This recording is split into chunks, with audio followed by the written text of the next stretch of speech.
As it is well known, Chile is divided into different social classes, which are generally stereotyped based on certain features, such as race, income, and location. So the question raises up: how are these three factors, income, race, and location, are related, in order to give such a result?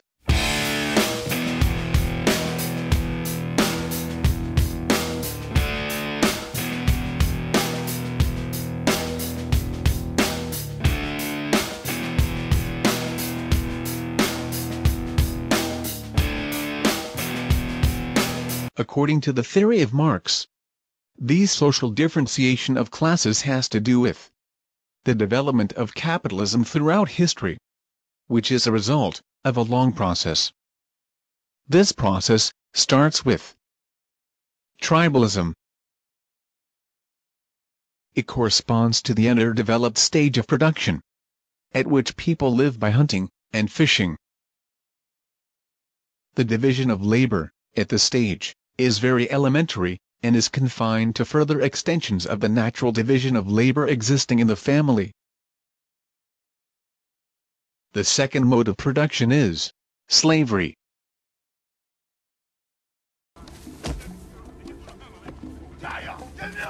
This mode of production is the ancient communal or state property, which proceeds especially from the union of several tribes into a city, by agreement, or by conquest.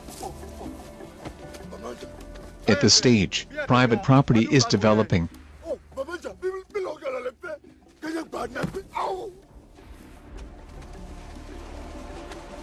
Also, the division of labor is already more developed.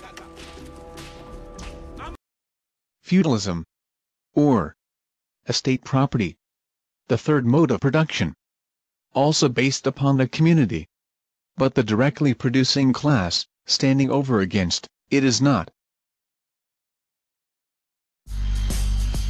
Finally, capitalism.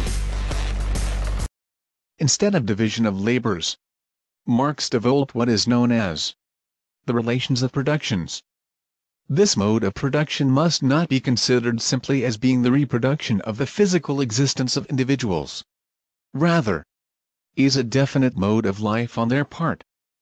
Is what they are, coincides with their production, both with what they produce and with how they produce. However, structural Marxism was an approach to Marxist philosophy based on structuralism, primarily associated with the work of the French philosopher, Louis Althusser. This theory explains how a specific society, and its particular economic system, works as a cohesive system, determining individuals' behavior, creating what Marx describes as the conflict between classes. Social classes are reflected and can be appreciated all over the world, not only at internal matters but also at an international level. This is best viewed as a pyramid. The core states dominate the system using the global capitalist economy for their own elevation. Beneath them is the semi-peripheral states, seeking to elevate themselves to claim their place among the core states. Finally, the periphery states, which are the weakest in the international system. This are ruled by the core. They provide all of the natural resources to the states above. At an internal level, structural Marxism can be applied to explain many socio-cultural changes, such as the change of the meaning of macho and the Middle East revolution occurring these days. For example, structural Marxism can explain the difference of classes produced by capitalist societies, like in this video is clearly shown. You could say it's a typical afternoon. The sun is shining and people are out shopping. Across town, the same thing. Only here, those who live in the area describe it like this. Paradise, actually. Paradise, not a word you'd likely hear spoken about this part of town. First of all, forget the police. But guess where we are? We're straight from southeast. Both a few miles and worlds away. There are instead other ways of describing life. I can flow it to the nitty and the gritty, but guess what we do? We live in just for this city. Is the situation similar in Chile? How does the economic system of Chile affect its society? To answer this, let's see the situation in Chile during the mid-20th century. In the 50s and 60s, Chile's progressive developmental policies were a beacon in the region. The government invested in health, education and industry. American corporations were worried their investments would suffer.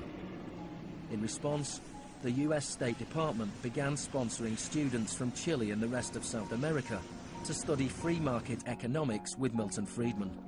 The University of Chicago had a joint arrangement with the Catholic University of Chile, under which a great many Chilean students came to the University of Chicago, were trained by us and received PhDs. These students went back and taught in Chile. The Catholic University Economics Department in Santiago became a little Chicago school. In 1970, Salvador Allende's Popular Unity government won the election on a platform of nationalization of large sectors of the economy. Richard Nixon ordered the CIA director to make the economy scream. Preparations began for the military coup. The Chilean Chicago boys started work on a 500-page economic blueprint called the BRIC. With US funding, everything was done to destabilize the economy. Truck drivers went on strike, bringing factories and shops to a standstill. And then on September the 11th, with General Pinochet leading the army, the assault began on the presidential palace.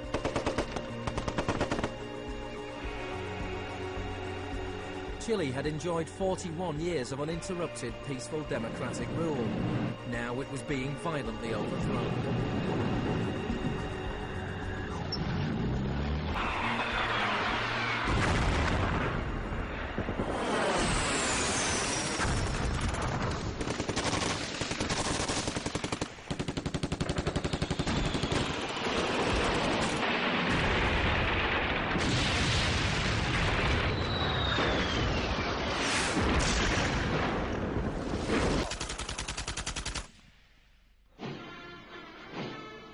With the population in shock, Pinochet imposed the policies recommended by the Chicago boys. Removal of price controls, the sale of state companies, the removal of import barriers and cuts to government expenditure. Friedman later openly acknowledged the importance of the Chilean experiment.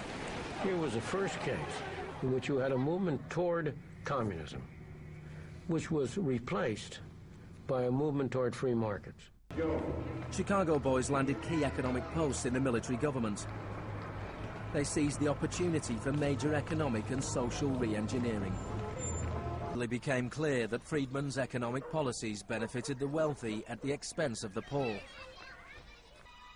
In 1976, Letelier wrote, "The economic plan has had to be enforced, and in the Chilean context, that could only be done by the killing of thousands." Pinochet ruled Chile as a military dictator for 17 years. This historical event had consequences, which are reflected in today's society. The process of privatization led by Pinochet generated a clear division of classes among the Chilean society. Let's go see this on the streets. In 5 minutes of the filming in the supermarket, nearly half of the people who entered are blonde and have a lineage different from the typical Chilean. In addition, several vehicles estimated over the 10 million pesos entered the parking lot while the filming was made.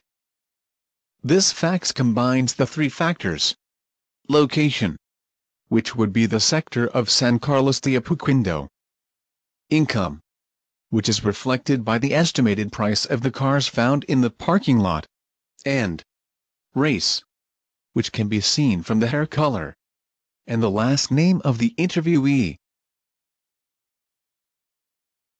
Now, let's move to a different location, not very far away, Punta Alto.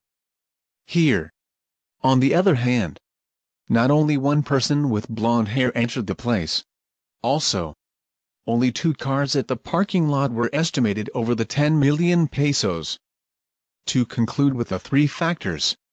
Every interviewee had a typical Chilean last name, such as González or Perez. Nombre y apellido. Vanessa de Araujo. ¿En qué comuna vive? Y si tiene auto, ¿qué marca? Nombre y apellido. Carolina Elizabeth Solidares. Ya, ¿la comuna? Puente Alto. ¿Y tiene auto? Sí. ¿Qué auto maneja? Tengo un Chevrolet GT. Ya, gracias. Nombre y apellido. Jorge López.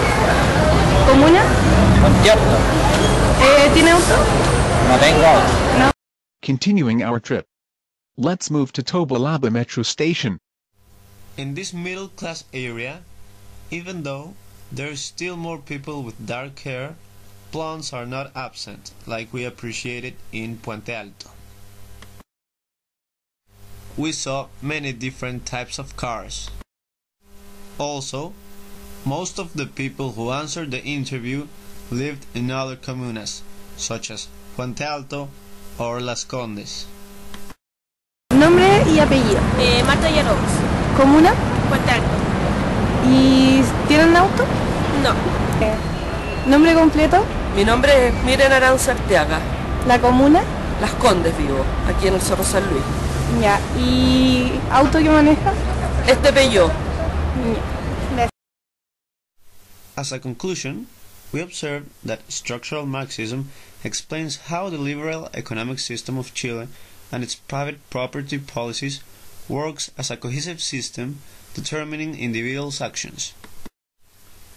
This leads to a clear differentiation between classes, as it also happens at international levels. Nowadays, Chile is classified between the semi-peripheral states, but if Chile wants to seek for a place among the core states, the huge gap between classes has to be diminished. The solutions are very logic: economic opportunities and good education. These are the only ways to break the vicious cycle.